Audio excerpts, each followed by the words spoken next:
There's a reason slice of life anime sticks with people. It's not flashy, not explosive, sometimes it's more impactful than anything else. In a world that won't shut up, these stories whisper, and somehow that whisper stays with you. This spring, 5 series stand out. Some brand new, one quietly iconic.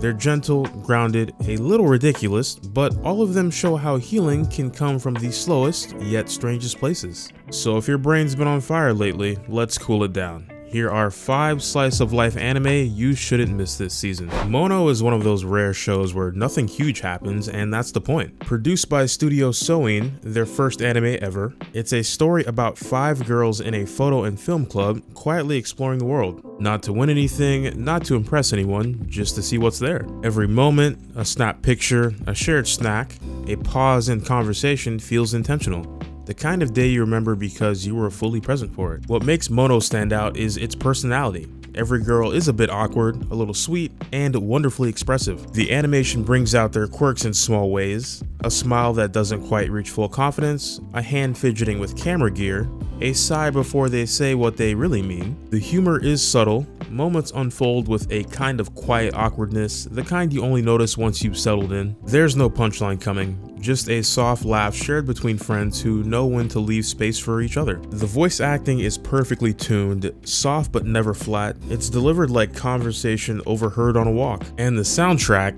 think background music you'd hear on a sunny afternoon when nothing's going wrong. It holds the vibe but never demands attention. Mono doesn't chase story arcs, it simply asks you to stay a while. Let yourself slow down, breathe a little easier. This show understands long days and it offers you a quiet corner to rest in. If Mono is about stillness, this next one is about motion, moving forward, even when you're not sure why. Zatsu Tabi is about the in-between, the spaces you move through when you're not sure what comes next. Produced by Studio Macaria, this one follows Chika, a rookie manga artist who's just had her work rejected. Instead of wallowing, she grabs her sketchbook, leaves the city, and takes a solo trip across Japan. There's no real plan, no countdown to a life-changing breakthrough, just one small decision to leave the noise behind. That small decision quietly shifts everything. What unfolds isn't dramatic, but deeply resonant.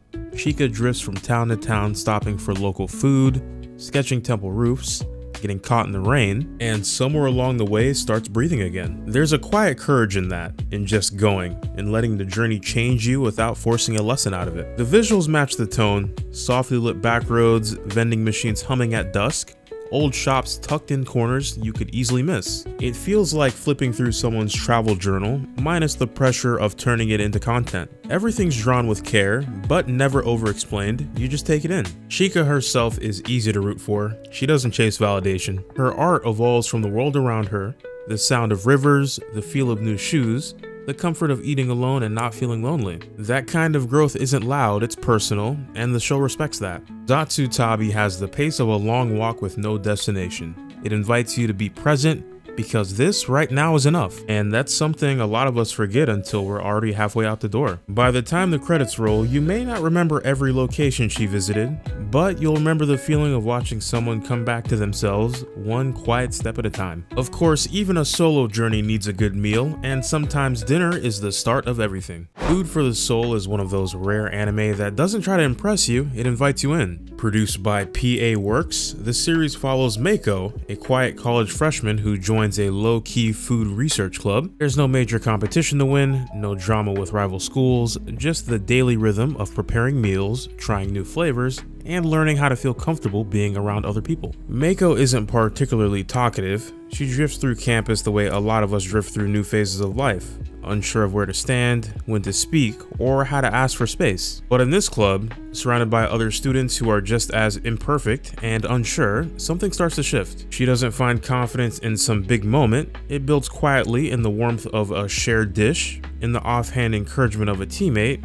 in the calm of cutting vegetables after a long day. There's something deeply satisfying in watching her find comfort not in just cooking, but in being seen for the quiet effort she brings. This anime shines through its simplicity. The animation is gentle, understated, and carefully considered. Every frame feels like someone was thinking about how a kitchen actually sounds. The clang of a spoon, the sizzle of a pan, small sounds gently layered, creating a kind of emotional warmth that creeps in around the edges. Nothing is exaggerated, even the club's experiments, tweaking recipes, trying local specialties, fussing over seasoning feel like extensions of how these characters express themselves. Food for the soul feels like sitting down at a table you didn't know you needed, one where no one expects you to talk, but everyone's glad you came. And when you leave, it feels like you've taken something with you, a sense of comfort that lingers long after the last bite. Next up, we're trading subtle moments for supernatural mayhem because sometimes slice of life comes with spellbooks and broomsticks.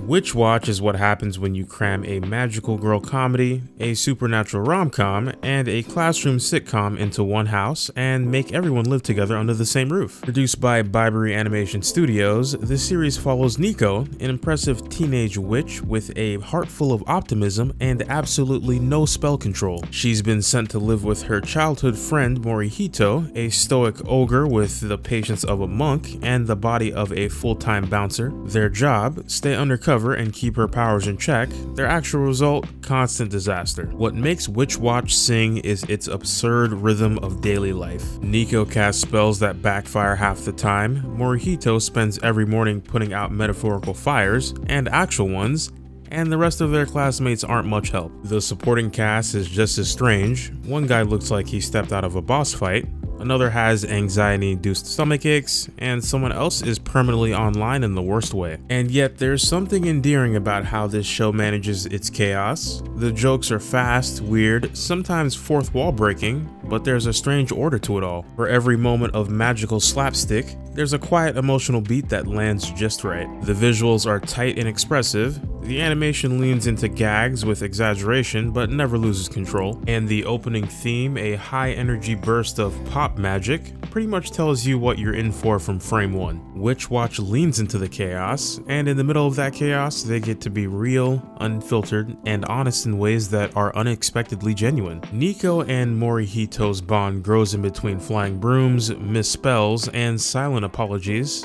They care about each other, even when they don't say it out loud. It's a mess, but it's the kind of mess that feels like a real friendship. And by the time you've spent a few episodes with them, you're rooting for this found family disaster crew like they're your own neighbors. And finally, let's wrap it up with an old favorite that's still teaching us how to slow down and open up. Barakamon feels like someone threw a frustrated city artist into a summer postcard and just let the cameras roll. Produced by Kinema Citrus, it begins with Seishu Honda, a young calligrapher who does what a lot of us wish we could do after getting harsh criticism. He punches the guy who insulted him. In response, his career hits pause, and he's shipped off to a remote island to cool his ego, reflect, and if possibly grow up. The island doesn't care who he is, and that's what makes the story work. What follows is part character study, part rural comedy, and part emotional rehab. Honda arrives wound tight, socially awkward, creatively burned out, and barely holding together the illusion of being an adult. Then he meets Naru,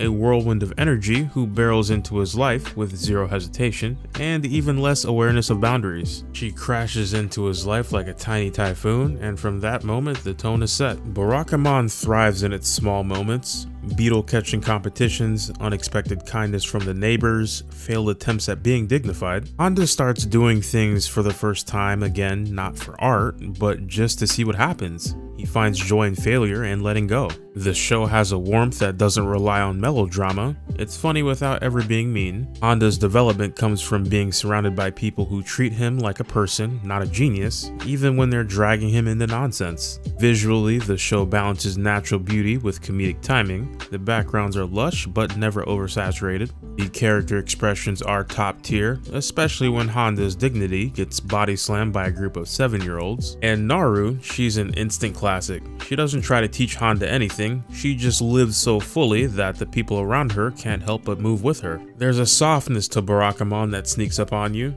The more Honda relaxes, the more the story breathes. And by the end, you're not waiting for a dramatic conclusion, you're just hoping he decides to stay a little longer. Some shows demand your attention, Barakamon welcomes it.